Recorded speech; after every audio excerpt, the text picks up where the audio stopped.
But yes, we've got like 2 minutes. So this is our time to kind of just get people to come and join us a little bit. It's funny. Because it's, I see what you're saying though. Like now he's on my head now. He's cool.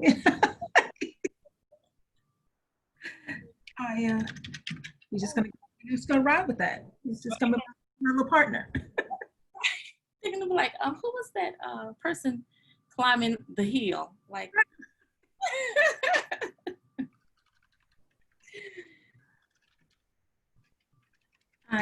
So this is are you having a good week? I am. It's been a long week, but grateful because it's been a good week, productive. How about you? Yes, actually, I love this weather. So the fall is good for me. Like it could stay like this for the rest of the time. I'd be good. 50s and 60s. I'm great. Yep. We don't need to do anything else. We're good. Summer's done. Let's move on. It was a little warm today, though. It was. I was in my house most of the day, but yeah, a little bit. Okay. Yeah. So we are going to pause for 5 seconds.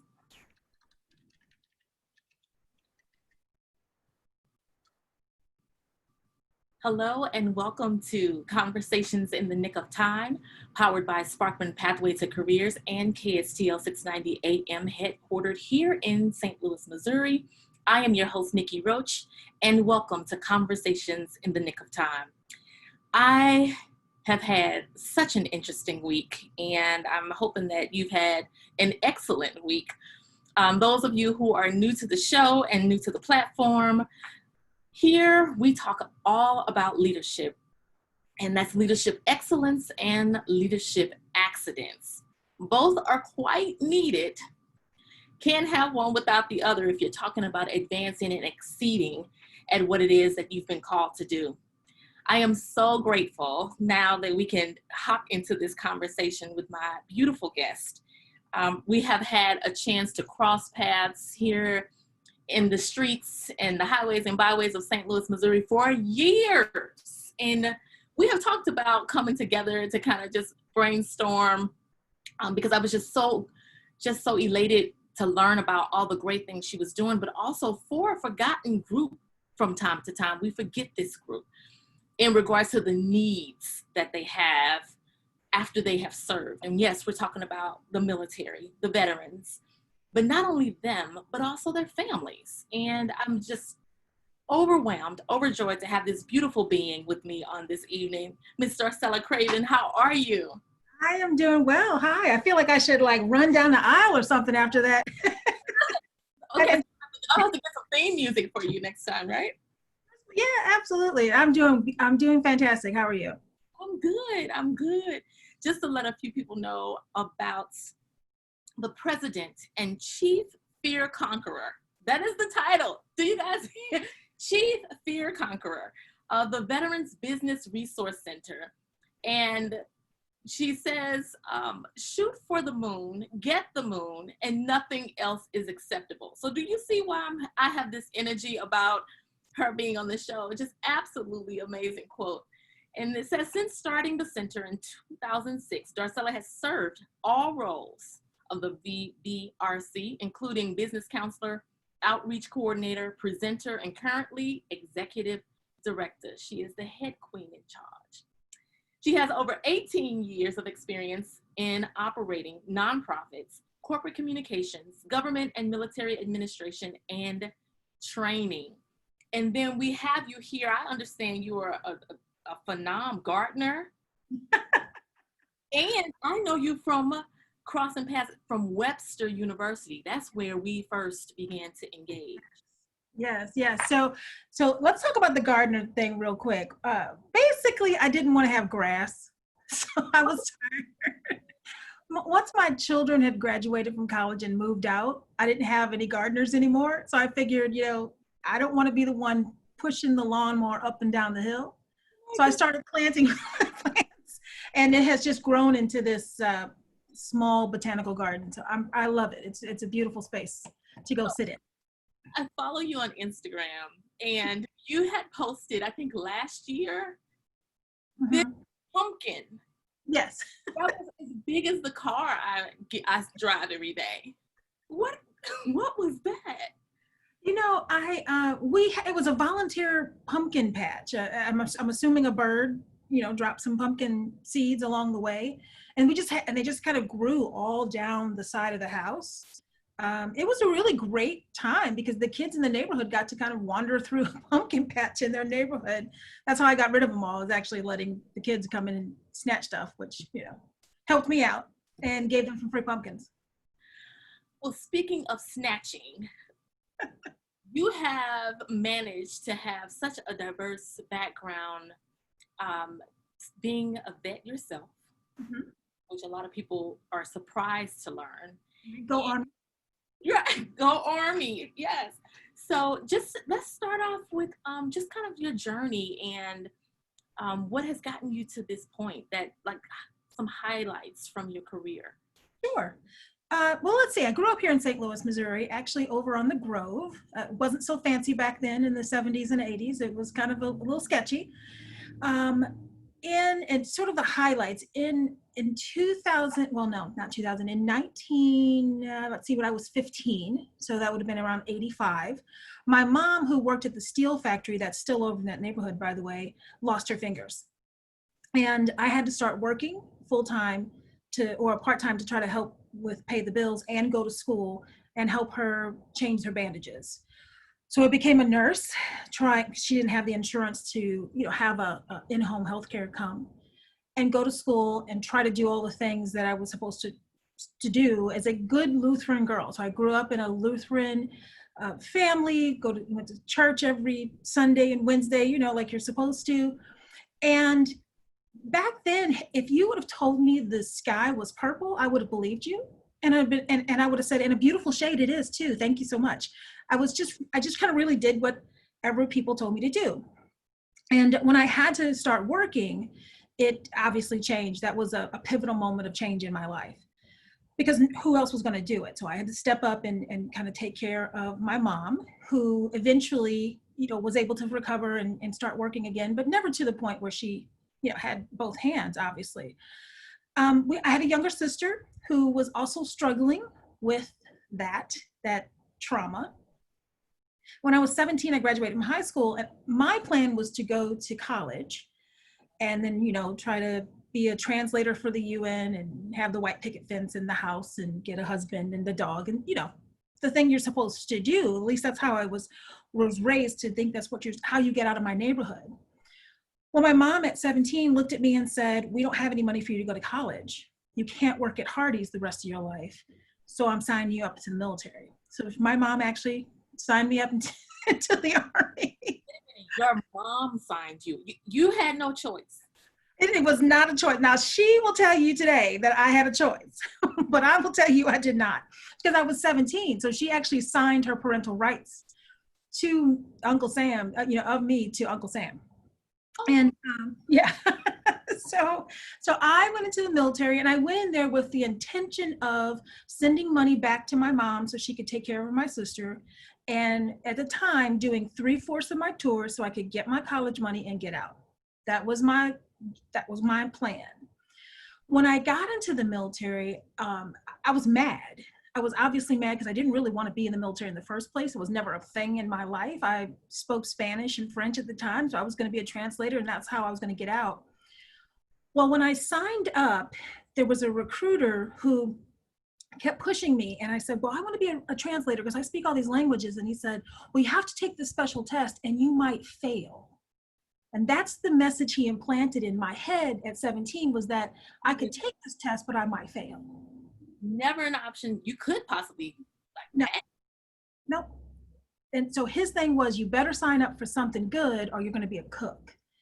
So I signed up for the hardest thing I could at the time, which was combat communications. And it was in the 80s when they were first letting women really into those roles. So in 1988, November, I went into the military as a combat communications and radio repairman. It was a long title, but basically, if you've ever watched a war movie, the person with the radio on their back running, that was me. When I went in, again, I told you I went in mad. When I went to AIT, which is the training for that particular job, there were 500 people in the battery and 3 women. It was incredibly tough. The men there at the time, remember this is 1988, 1989, they didn't want a woman in there in the first place. And they certainly didn't want a 17-year-old woman in there. So I got called out quite a bit. They used to call me babyface because I was so young. And they made sure that they told me at every single moment that I wasn't supposed to be there. However, along the way, I did develop some really strong relationships with those guys. And eventually they learned to love me and, and accept me as a part of their unit. But I want to back up real quick. My mom was a tough woman. She used to put us outside when we were younger and tell us that we couldn't come back out inside until we no longer thought it was cold.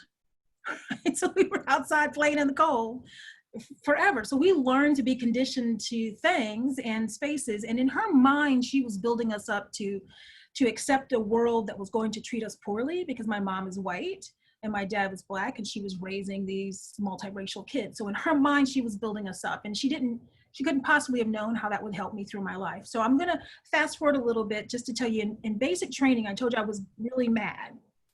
And so they would say, well, we're not going to go inside until Babyface thinks it's cold. And we're standing outside in Fort Jackson, South Carolina in the winter. It is cold. And they would put us in, right. Right, yeah. So this was the military, and they would put us in shorts and t-shirts, and they would say, we can't go in until Babyface no longer thinks it's cold. And I would look at them and go, well, I guess we'll be sitting out here for a while, because I mean, my mom taught me how to deal.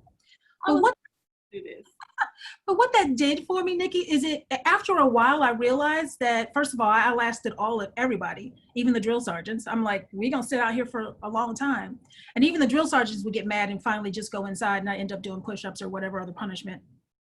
But what it taught me was that my actions had consequences, not just for me, but for everyone else. So that's when I really started to learn kind of different lessons about things in life and leadership. Kind of fast forward, I went through the military. About half of it, I was really, really, really mad, but I was really good at it. And mostly I was good at it because my motivation was so negative. Like, I was not here to prove that I was good for myself. I was here to prove that I was good for every man who told me I couldn't be there. I had a lot of really amazing people in the military who would tell me, again, by this time I'm like 18, 19, 20, and of course, everything when you're 18, 19, 20. And I would have these men would say, you're really good at this thing. If you would stop being so angry all the time, you could actually do well. Well, it took me about 3.5, almost 4 years of that anger to realize that they were right. So lots of. Why so long, do you think?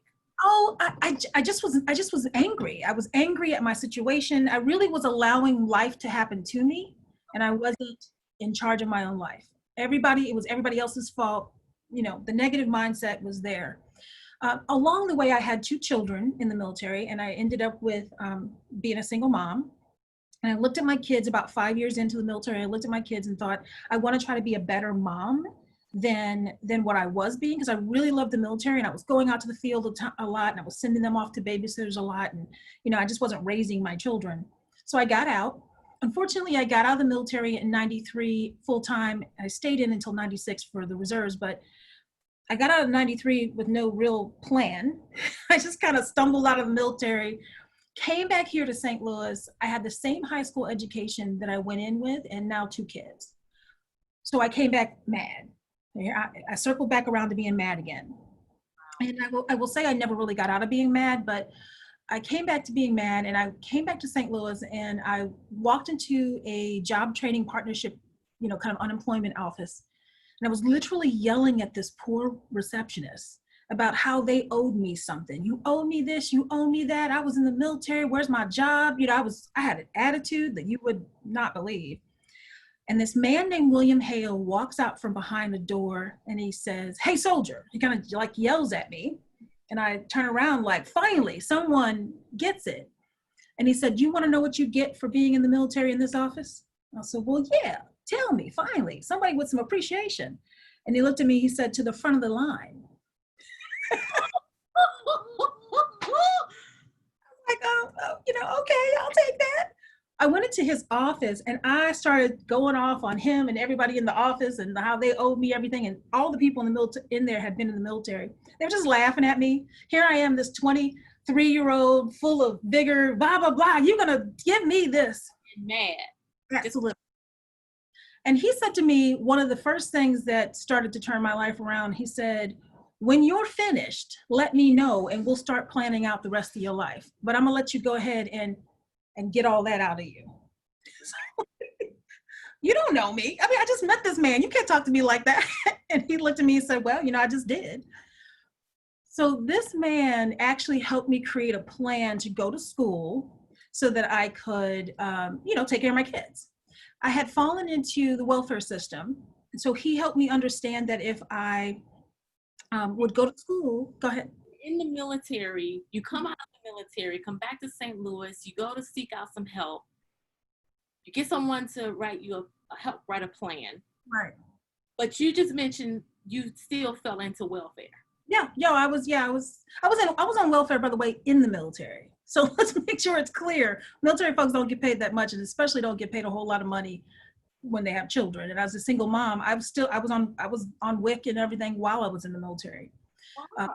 Kind of one of the reasons why I thought I could, that's one of the reasons why I was like, well, let me get out. I can't do any worse.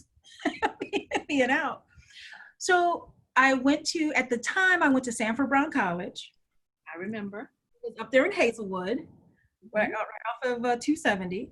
I had a little bitty car. I had a 1992 Geo Metro. And he took me up there. I enrolled in school to be a secretary or something. I don't even know what it was anymore. And I met this woman named Pat Pugh. And the reason why I'm telling you these names is because these men and women are the people who impact and change the trajectory of my life.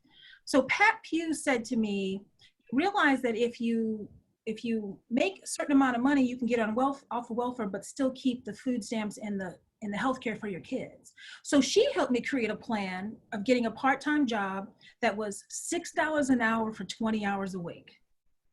And that was enough to get me off the money, get me more money in my house, but also keep my kids on medical, because I couldn't afford that. Then she helped me figure out how to find internships that would pay me to do that. My first internship was down at the Keel Center, which is now Enterprise Center. I know. This woman named Jan Carlock, who was the secretary to the president, which, by the way, they didn't even have a president back then. She was actually running the whole thing and nobody knew it. I went in there with my little U-Man outfit on. I was really cute. I had a cream colored outfit with my little stirrup pants. I was adorable. And I went in there and Jan pulled me to the side and she said, oh, Darcella, you look so adorable today. I said, well, thank you. She said, yeah, if you were going to the club. I was like, what? She said, if you want to ever get anywhere in life, in this business, you have got to look like the people you're trying to be, not the person you are. I was like, see, I'm following you through this whole journey because there are so many nuggets and I want you to share, but I'm like, oh, whoa. But this one right here, yes. I always say, dress for where you're going, not for where you are. Oh yeah. So, and then she told me to get behind the desk and not come out to the rest of the day and never show up in her office like that again if she wanted me to be serious. And so I went out and found the one little dress suit that I could find. And I just kept changing the shirts underneath, and I had the same pair of black pants and the same black skirt and the same jacket, but different shirts underneath and different little fake jewelry. So that and she was right. People started addressing me differently. They started behaving towards me differently. I started behaving differently. I took the job seriously. I'm telling you, it matters. That's why even with us being in the house and there's so much WFH, work from home, and now they have t-shirts and I just bought some socks. Right. But I'm like, no, get up and put on some lipstick, comb your hair, put on some clothes, at least from the waist up, right? At least from the waist. Well, today I got my Cardinals on because I was waiting for them to win, but unfortunately, a little setback. But that's okay. They're gonna do well. So she helped me really start to become professional and start looking at the business space about where I wanted to be. Then my next job, so that job only lasted for about 5 months. And then my next job in that same, while I was still going to school at Sanford Brown, my next job was this law firm out in Creve Coeur. Again, I'm on a bus doing all this, by the way, and I lived out in North County. So I would take the bus over to Sanford Brown College, then I would take the bus either down to the Kiel Center or over to Creve Coeur. And so I'm in there, and by this time I'm starting to get a little different, feeling a little bit better about myself, thinking about the future, trying to plan out stuff. Pat Pugh is still talking to me, trying to help me understand like where my life can be. And I'm in this office, and this office manager says to me, she happened to be the wife of the attorney. So she was the office manager, and I'm not going to say her name because she's still around, and although I should. So I was at the coffee pot, and she said to me, "Oh, Darcella, so what are you going to be after you graduate from Sanford Brown?" And she said it with the most disdain she could possibly say. And I said, "Well, I think I want to get my master's degree, and I think I want to maybe go into business, and maybe be an office manager one day." And she looked at me with all seriousness, and she said, "How cute, Darcella. Maybe one of these days you're going to take off those rose-colored glasses you have on and learn to deal with the station in life that you were given." Wow. That's what that woman said to me. Now, I got to tell you, I had a coffee pot in my hand. I was like, "Oh, Lord, help me not kill this woman in here. There's too many lawyers in this room," right? I mean, that was her message to me was I was never going to be better than what I was. And I was like, "Oh, okay." Now, I went back and told Pat that, and I was so angry. And Pat said, "Well, is she right? Are you gonna accept that?" So I started making another plan. I enrolled in Webster University. I transferred my credits over from Sanford Brown into Webster. This was back in the 90s. I was able to go into a bachelor's degree, and I was going to be a Spanish teacher, and I was going to do all these great, wonderful things because I was back into because I still spoke Spanish, French, and German at the time. And I'm going away in school, and I'm doing the things you're supposed to do. I'm taking the bus, I'm dropping off my kids, I'm doing all this stuff. And this woman named Madeline Maxwell called me into her office. She was my advisor. Do you know Madeline? Yes. Yeah. So Madeline Maxwell, who said to me, "I'm sorry, Darcella, there is no Spanish degree in the evening. The woman who got you enrolled into that program did not know that. And so we need to figure out what else we're going to do." I went off on Madeline. I went off on her like she had just stolen something from me. "How dare you people, you this and you that, and Webster this," and just going off. And she looked at me, and you remember Madeline, she used to wear her glasses like this. And very mild manners. And she would look at you. And she did that, and she said, "Young lady, when you're finished doing all that, you let me know." She said, "Because I'm going to tell you something in life. If you always let somebody else do something for you, then you will always get what they give you." And I was like, "You can't talk to me like that. You see, this is a theme in my life." Right? And she looked at me and she said, "Well, I just did. And didn't nobody stop me." And let me tell you, Nikki, what she said was, "I just did, and nobody stopped me, not even you." Boom. I mean, this woman just again, changed the way I thought I was doing something, but I really wasn't. I was still just moving. I wasn't really working. And then this approach that you had, which was explode. Right, yeah. Be heard, but everybody we're going to let you perform. But when you're done, you right. Figure this out. Right. So this woman, God bless her, sat there with me. I had my 2 kids out in the hallway. She sat there with me for 2.5 hours and showed me how to manage my own schedule to fit it into working part-time, plus taking care of my kids, helped me figure out how to work full-time. She even helped me with that whole plan. This woman was there for 2.5 hours. She didn't have to do this. It wasn't her job. And she said to me when I was done, she said, "You understand that Webster has this new program. It's a bachelor's and a master's degree. Would you like to enroll?" And I was sitting there kind of going, "Well, I don't know." She said, "Oh, honey, that was a rhetorical question."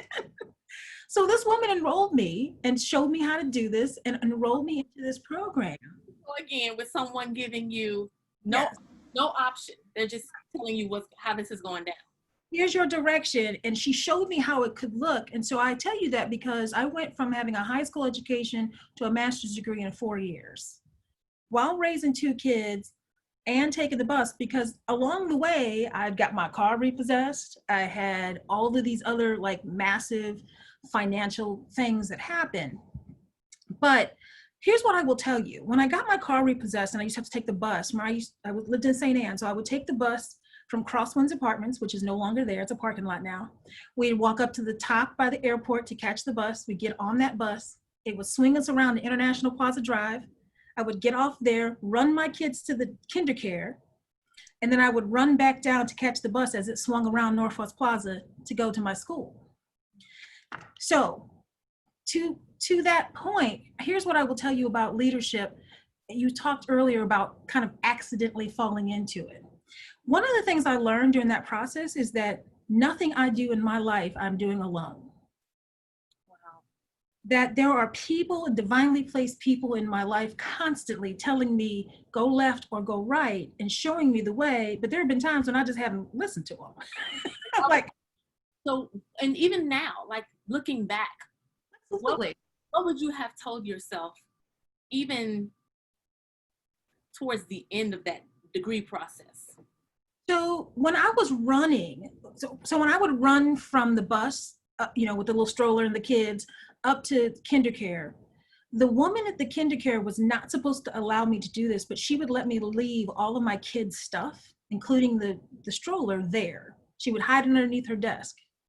Wow. And that was against the rules. You weren't supposed to do that. Then I would take off running, and they would sometimes meet me at the corner. Like sometimes if they knew I was late, they would meet me at the corner. Then I would take off running to catch that bus. And they used to go around Northwest Plaza. The bus driver would purposely catch every light so he would be slow. And if he wasn't driving, the people on the bus would tell the new substitute driver, hold up, in about 2 seconds, there's going to be a young woman running down this alley. So I would run down the alley between wherever that street is. I can't remember. In St. Charles Rock Road, there's a house and a gas station. I would run down that alley. And so the people on the bus would tell that person to stop and wait. No, just give her a minute. She's coming. Right. So there are people in my life who helped me do better. But they helped you because they saw that you wanted it. Right. You just didn't know how to go about doing it. Right. And those are people, those are whatever you want to call them, angels, you want to call them just whatever you want to call them, just people who saw a young woman trying to do better and helped. What if those people wouldn't have helped? What if they would have been like, listen, I got to get to work. I don't have time to be waiting for you. Right. So that's how I have tried to manage my leadership style as I have helped mentor young people, as I look at folks, as I give them the leave to scream and yell. and when they're done. And when you're done. Now that I have glasses, I can go in when you're done. And I give them the opportunity to, so I'll tell everybody who I mentor, you have 15 minutes of wine time with me. So you can whine for 15 minutes, but that's through the whole time you know me. Oh. So I want to parse that out. And that's how I run my life. That's how I run my own leadership now, is giving people the opportunity to express however they need to express. And then let's figure out how to make this happen. What do you think at this point, it's still something that you're buckling your knees at? It's causing you to buckle your knees, meaning still an area of work that I have, because this journey that you have shared is, I knew none of this. That's why I'm so quiet, because I just want to take it all in, because there's so many lessons all the way through. Yeah. And some are reoccurring, but there's a strong message at each phase of life that you've shared. But yet now you find yourself in a different space. Right. You're pouring into other people. But what is it that you're still like, okay, here's an area I'm still working on? Yeah, okay. So when along the way, there was a woman named Dolores Foster, who every time I would get downsized out of that nice corporate job that I finally ended up in, every time I would get downsized, I would go and show up at the Urban League and I would help her and volunteer with her. And one day she sent my resume over to this nonprofit and said, this young lady just graduated from school. She has absolutely no experience in running a nonprofit, but here's what she did for me. So she wrote a beautiful cover letter and they interviewed me and hired me based off her cover letter. Not because I went in there and wowed them. I had no idea what a nonprofit even was at the time. So, so again, all these people kept coming in. Along the way, I fell into entrepreneurship of my own, started my own small company. And another woman said to me in one meeting, she said, you know, there's this guy who started this organization called the Veterans Business Resource Center, and he needs a consultant. Would you just go over and talk to him about maybe doing some contract work with him? I went over, I messed up the first interview because I didn't even show up. Because, you know, I was thinking that it was a contract. So I was, you know, oh, I'll call him back later. I showed up the next time. We got to talking. And the next thing you know, he asked me if I wanted a job. He said, will you shut down your company and come work for me? I was like, okay, yeah, no problem. I'll do that. This sounds like fun because I wanted to go back to school and do all these other things. So anyways, at the end of the day, he eventually ended up leaving the organization. And he has since passed away. But when he quit, he literally just walked into the office one day and quit. He said, and oh, by the way, I told the board they should hire you. So let me tell you something. I was supposed to do this company for a little bit of time, get my degree and leave. Like I was going to get my PhD and be gone. I wasn't trying to still be here. But he walked in and he said, yeah, I told him in my letter that they should hire you because I think you're the next director. And that's how I became the director. So the board did hire me. I mean, they did the interview and they were like, well, okay, I guess we're going to hire you.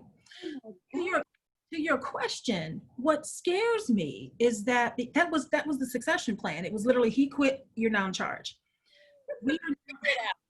Right, figure it out. And oh, by the way, there were some people on that original board that didn't want me to succeed. I had a board member come in and tell me, and this is, none of the board members exist now, but this particular one, and this was like 12, 13 years ago, he said to me, you know, we're having a little trouble with hiring you because, well, you know, some of the board members are afraid you're going to turn this into a social services organization because, you know, you're a woman and Black. That was about to be my next question. That's what the man said to me. He said it out of his mouth. The structure of the business, it has evolved. Yes. Even back in the day when I learned that you were a part of it, and I think this is before transitioning into leadership, it's kind of like that's not a place where a person of color would feel comfortable going to get service. Yet we needed what they had. Right. So I looked at him and he was rightfully embarrassed. He was as red as you can be. And I looked at him and I said, so let me ask you a question. Who set this place up? He said, well, you know, all these people on this round table. I said, are they all, you know, and is it free? Everything is free in here? He said, yes. I said, you won't allow me to charge for anything? He said, no, we want to keep it absolutely free. Everything's free for the veterans and military families. And I was like, are there any women or Black people on that board? And he looked at me, he said, no. I said, so who set this place up like a social services organization? And he looked at me and he said, touche, Darcella. So he then became my biggest champion. And he really helped me to turn over the board and get new, fresh people in who really wanted to see the organization grow. So we are headquartered here in St. Louis, and we now take care of all of Missouri, Kansas, Iowa, Nebraska, and Southern Illinois. And that's, repeat that, because a lot of people will think that this is a service, it's headquartered in St. Louis, Missouri, but you are serving where? We serve the entire state of Missouri, Iowa, Kansas, Nebraska, and we do Southern Illinois, about an hour and a half from the border. We are now part of an organization of 21 other centers. We were the first one in the country to get up and running. I was the first African-American woman to run one of these. I was the first woman to run one of these. We now have more women and more diversity, so I'm pretty excited. And there are now 21 other centers that are very similar to ours. They do a few different things, but basically all of all of us help veterans and military families with startup and expansion of small business, as well as transitioning military and National Guard and Reservist. Wonderful. I know there was an article that I was reading out of the New York Times, and it's titled "Veterans Are Working, but Not in Jobs That Match Their Advanced Training." It was written March 7th of this year. Mm-hmm.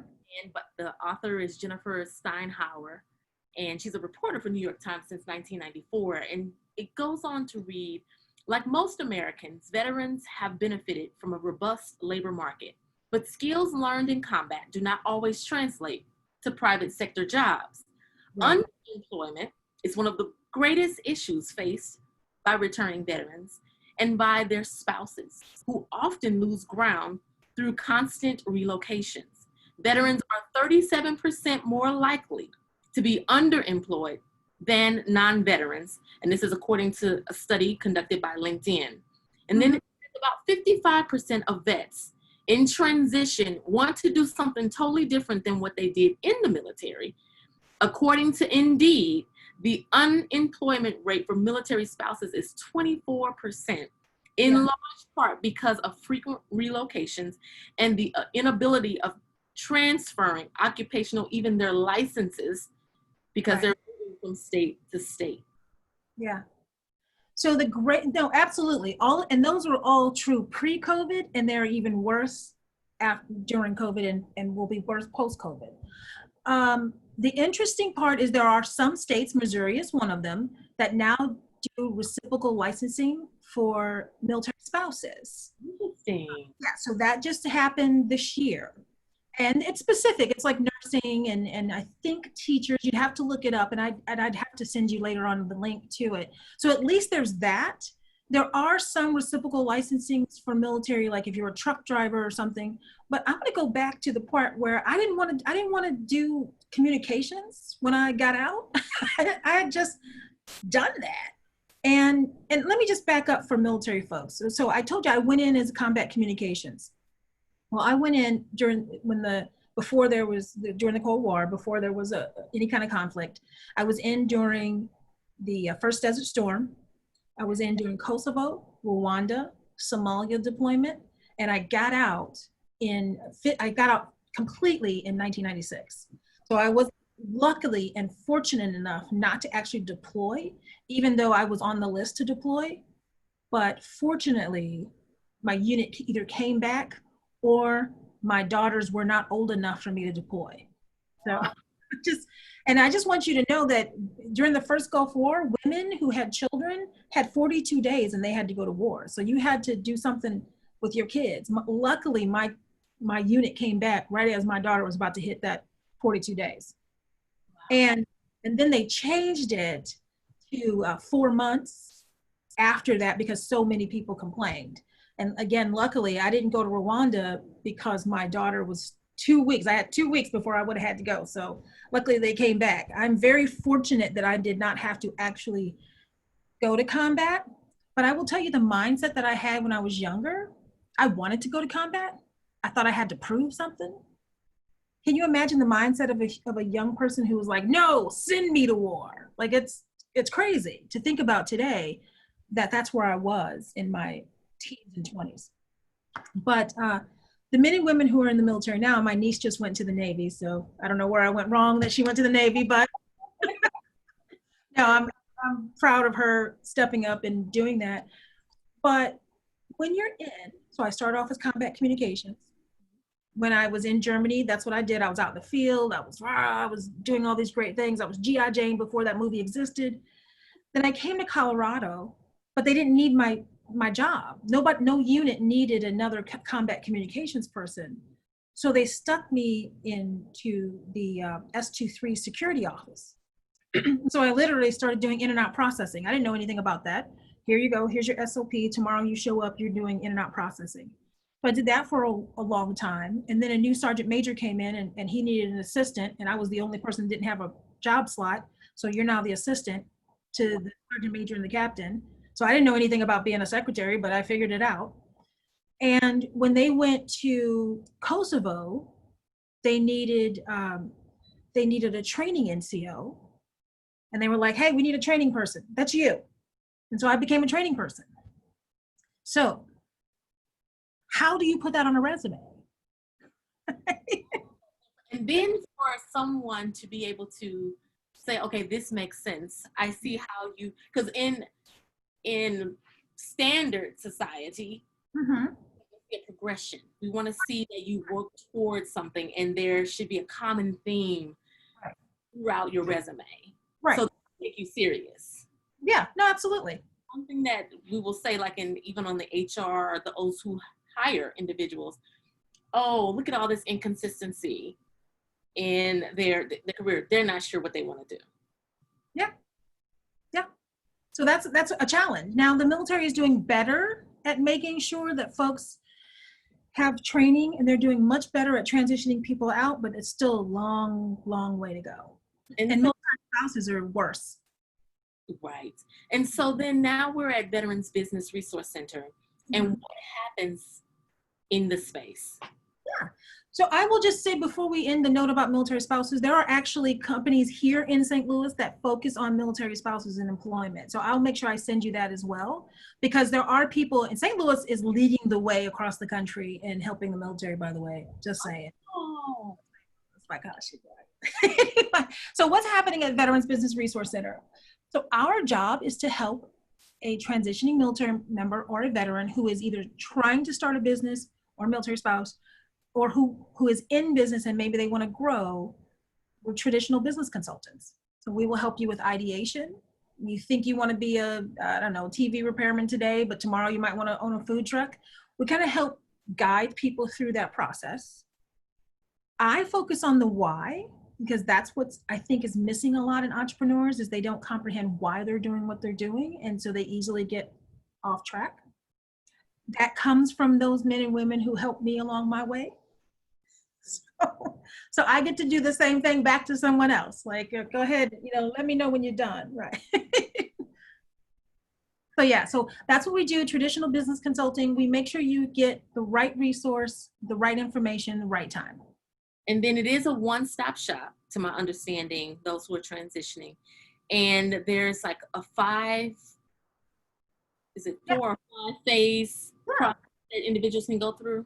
Right. Well, that comes from my military background, right? An old commo person, right? If it goes left and it doesn't work, then take it right, right? That's how we do schematics. So the phases really is a way for us to assess where you are in the process. Some people come in the door and they're like, "Oh yeah, I'm ready to go." I'm like, "Okay, great. Do you have this? Is your credit good? Do you have the play?" No, I don't have any of that. I just want to do it. So the phase process helps us to get them in according to where they are, so we can help move them to where they want to go. And so there is the business idea quiz. Mm-hmm. One of the things that you do. And I think that is pretty cool, because it helps, you're right, even people who are not veterans need help with that ideation process to understand, like, look, because some of us are like, oh, hey, how you doing? This is what I want to do. Oh, there's a squirrel. Did you see that? Like, we're all over the place. It's like, bring it in. Right.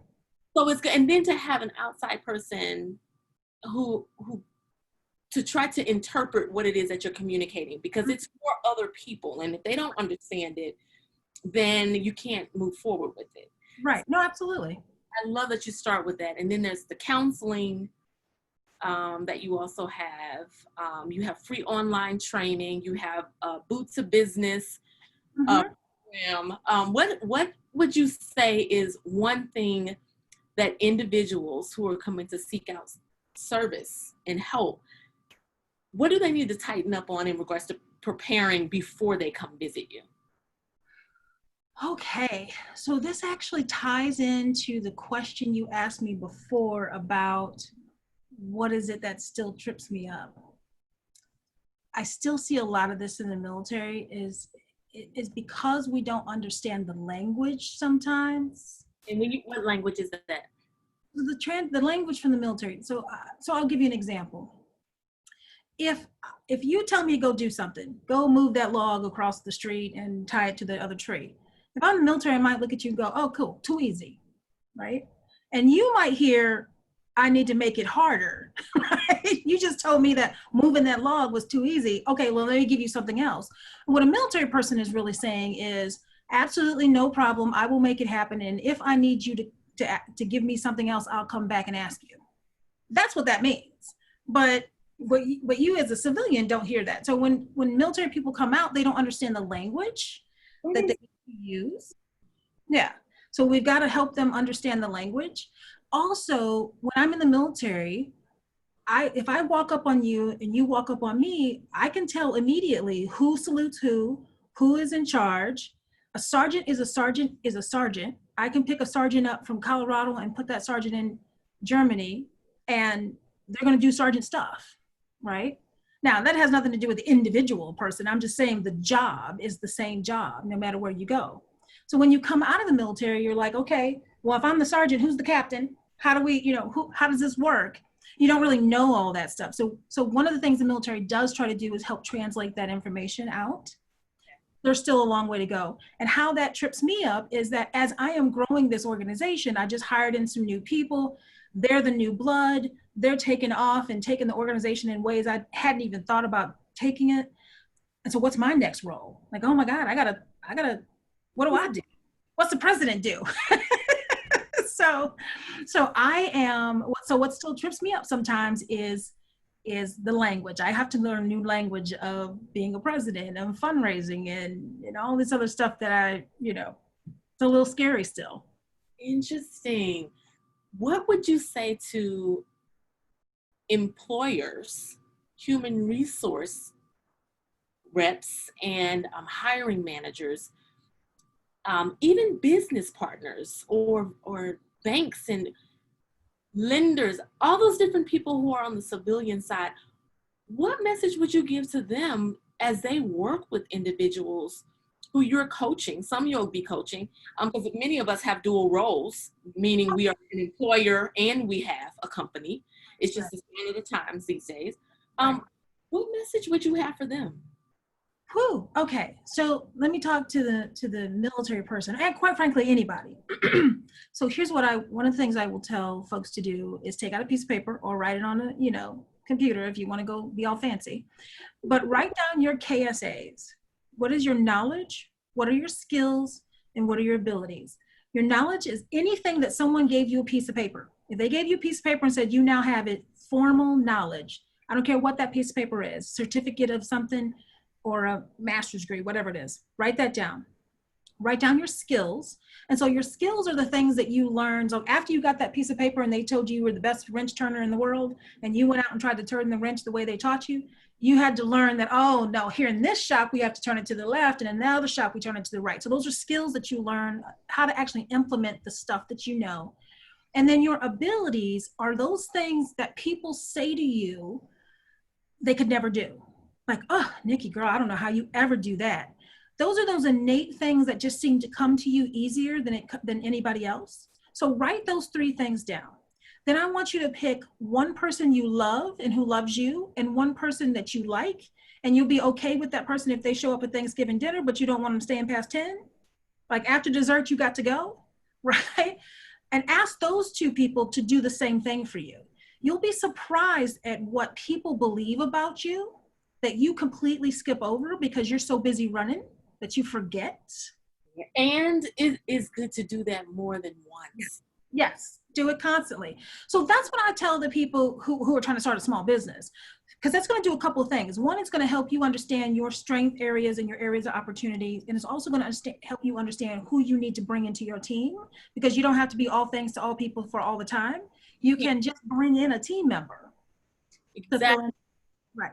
So that's what I would tell the military person. If you're going for a career or if you're going for your small business, do that. If you don't know that, then you are halfway doing your job. You're halfway doing your company. We get a lot of men and women that come in there because they just can't find a good job. And they think starting a small business is what they want to do. And really what they're doing is they're creating a job for themselves, which I tell anybody, if you're going to be an entrepreneur, don't create a job for yourself. If you want a job, just go find a job. Because being an entrepreneur is a whole different ball of wax. It's more taxing than people think it is. Absolutely. And nobody does it by themselves. Nobody. I don't care what the book says. Nobody does it for themselves. So that's the other thing. For the civilian side, for the employers, as I have to hire when I'm looking at resumes for my, fellow veterans, I still see the same mistakes. They put on there, I am Superman or Superwoman. You should hire me. I can do your receptionist job. And I'm like, you fix, airplanes, man. Why I can't use you for this role? Is I will tell the folks do two things. One, if you're going to say thank you to somebody who's in the military, really mean it. Don't just say, oh, thank you for your service. And it's just sort of like this placating thing. If you are in a position of power, say, thank you for your service. How can I help you do better or advance? If you have a skill set like resume writing, offer to help them take a look at their resume, because it's a scary thing to send your resume out there and not figure out why no one, hell, you don't have to have been in the military for that. Everybody knows that. But on the civilian side, if you're a hiring manager, take a moment to actually, and you got to figure out the legalities of this, but take a moment to actually try to see if you can get an MOS guide and see what it is that they've written, so that you can find, because the MOS guide will tell you actually all the things this person did, and it might not be translating well on the break down MOS guide. It's military occupation specialty. That's what they call in the military, in the Army. It's called other things. Basically, it's the job. What's the job that they did? Because there are skill sets in there that the military person doesn't know to put on that resume. Understood.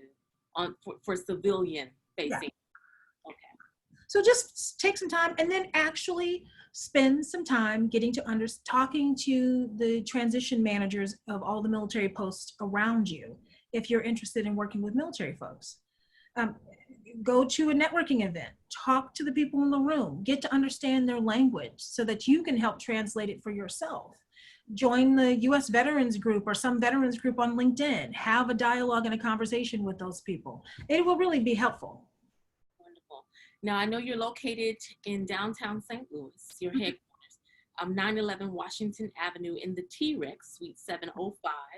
And those who are needing more information and you want to go poke around, you can go to vetbiz.com. And you can find more information. You can find the number. You can find out information. Even those of us who just want to donate. And donate doesn't always mean monetary. It could be that you have an opportunity to sit with someone or to come and share. I know you do a number of things for your clients and the vets and their family members when it comes to social matters, networking, thought exchange, group exchange, that kind of stuff, even virtually. Right. So you all to make sure that you go over to the website. I will make sure we post that link again in regards to the website.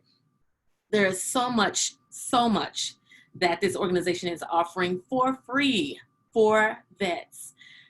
As we wrap up our time together, it always is never enough time to dig in, but this has been phenomenal. Absolutely amazing journey you've had. But I want you at this point to share with us one message that you would share to encourage vets who are in that transition process. You have a platform now to tell vets all over the world one message in the nick of time to give them encouragement to keep going. What would that be? Okay, so wow, there's so many things. I would say I end every conversation that I have with make it a powerful day. The reason why I say make it a powerful day is because you control the way this thing works. It is easier said than done, but if you say it enough time, it becomes a part of who you are. So I would say figure out what your motto is. You at the beginning, you said, shoot for the moon, get the moon, nothing else is acceptable. That's our family motto. My kids will tell you that. It's on my checks. It's everywhere, because sometimes you've got to continue to tell yourself the positive thing to eliminate the negative that was placed into your head. And quite frankly, folks, if you can make it through basic training, you can do any of this. Wow, Darcella Craven, thank you so much for giving us your heart, your ear, your voice, and your passion behind the work. It is obvious that you have truly been called to do the work, but I love the fact that you're not only called, but I mean, you literally have laid out the framework that you were not here or born to do anything else from 17 all the way to now. And I know it's just going to begin. I love how you're, yes, headquartered here, but you have reached outside of St. Louis, and I am just applauding you, applauding the team for all the great work you're doing. Again, as I mentioned, a group that is often sometimes forgot after being celebrated when they really do need the help. And I just want to thank you. Those who want to also be a blessing to this organization, again, we will post the information, but you can go to vetbiz.com, that's VETBIZ.com, and get more information on how you can even just show them some love. Yeah, you can volunteer. We love volunteers. Nikki, I want to thank you so much for giving us this opportunity. As much as I love what I have done with the organization over the last 15 years, this new team that I have, boy, I tell you what, I hope to do them a service by training them and leading them, because I got to tell you, they're going to make it even more amazing. I'm really happy with their energy and their enthusiasm too. So thank you. I appreciate you. You will let me come on and give them a little love too. Yes, and just looking forward to even better things. And the next time you come around, who knows, you may be taking over the whole Western, right? taking over the United States. But anytime you have something coming up and there's an announcement or something that we can help with you, backing you and the organization and the team, do not hesitate to reach out. We are a platform for you, okay? Thank you so much, and make it a powerful day. Yes. I'm going for the moon, I want to say thank you to all of you who are listening to Conversations in the Nick of Time. Thanks to Sparkman, Pathway to Careers, and KSTL 690 AM for being the power behind this platform. Don't forget, you can check us out on the air, live on the air, a replay, encore, on Tuesday, this coming Tuesday. If you are interested in being a guest and you want to learn more, visit NikkiRoach.com, NikkiRoach.com. And as always, remember, you already possess everything you need to be successful. That's success as you define it. Open your hand, heart, and head, and go for what it is that you want. Go get your stuff. I'm your host, Nikki Roach, and go and be great. And again, thank you. This has been another conversation in the nick of time. Thank you.